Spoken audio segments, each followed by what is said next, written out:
I promise I've just bought a stabilizer and my future videos will be much more stable, so don't worry about that. As always, I'd like to really thank my patrons for your support. Economy Week would not be possible without you. Hello guys, you've made it to the end. Economy Week, the second ever, is already over and I can't believe it's gone this fast, and I'm already about to shoot another one and I'm planning the next one after that. So you guys, through Patreon and through your support, have really sort of helped keep this going. I'm so excited to be able to continue sharing these comparisons with you guys. So today we're going to answer the question, which airline is better? Alaska Airlines, Southwest, or JetBlue?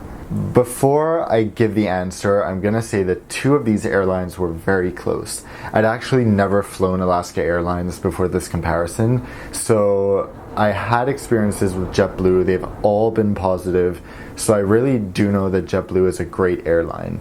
Alaska Airlines also really positively surprised me. So, drum roll. Starting with the seat, JetBlue is the winner in this category just because they had the most legroom and most well-padded seats. On their A320s, JetBlue has a staggering 34 inches of legroom, which is just unparalleled in economy class.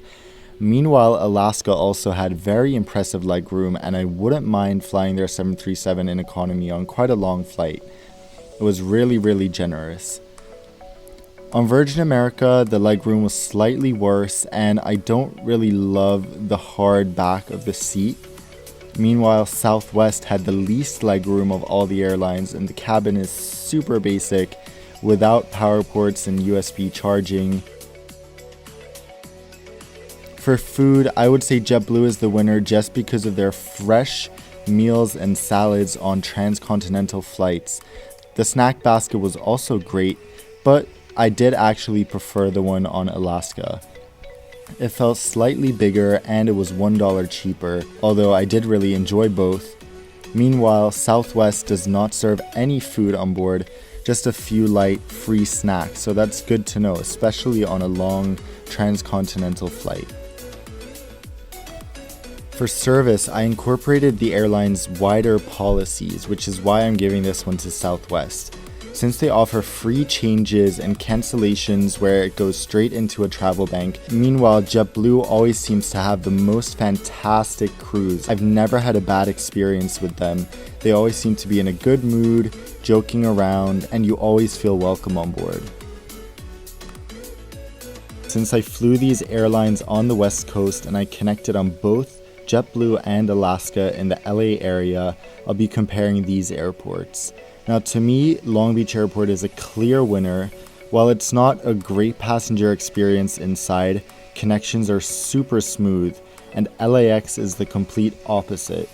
The airport is often quite chaotic, there are loads of delays, and although the terminals are relatively small, it can be a little tough finding your way around and finding something to do. Meanwhile, Southwest doesn't really have a specific hub. They let you connect in any airport where they fly, so it's hard to judge that specifically. In the entertainment category, JetBlue is the winner for me just because they have free Wi-Fi and even the ability to purchase even higher speed Wi-Fi for a reasonable price. They also have DirecTV, and on their transcontinental flights you can stream a bunch of movies through the CPAC entertainment system.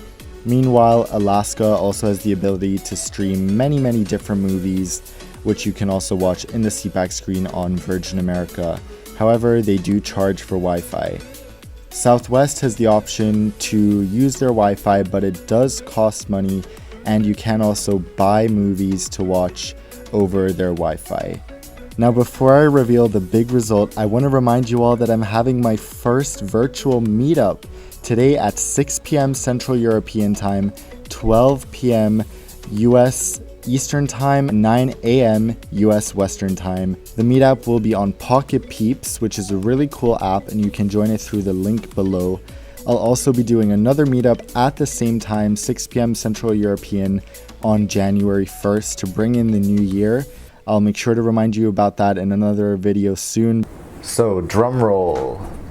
Number one, I'm gonna say JetBlue. The thing about this comparison is that it was often so close between JetBlue and Alaska that it was really hard to say. The one thing that makes JetBlue really preferable to Alaska is the free Wi-Fi, and that's what sets them apart. Otherwise, Alaska has a superior mileage program. They also have great aircrafts, great legroom, and I'd be very happy to fly either carrier again. If I had the direct choice, the times were the same and the prices were the same between JetBlue and Alaska, I would choose JetBlue solely because of the Wi-Fi. Then again, Southwest also isn't a bad option, especially on shorter flights where you don't need food or you're not looking to sleep. I would gladly fly Southwest again given the flexibility they offer and of course the 2 free checked bags, which is good to note since both Alaska and JetBlue charge for those. I hope you all enjoyed this comparison and found it useful. If you did, please check out my Patreon page and of course give the video a thumbs up. If we reach 1,000 likes on this one, I will make sure to post the next economy week within a month. So look out for that, and until I see you all next time, fly safe and Happy New Year's.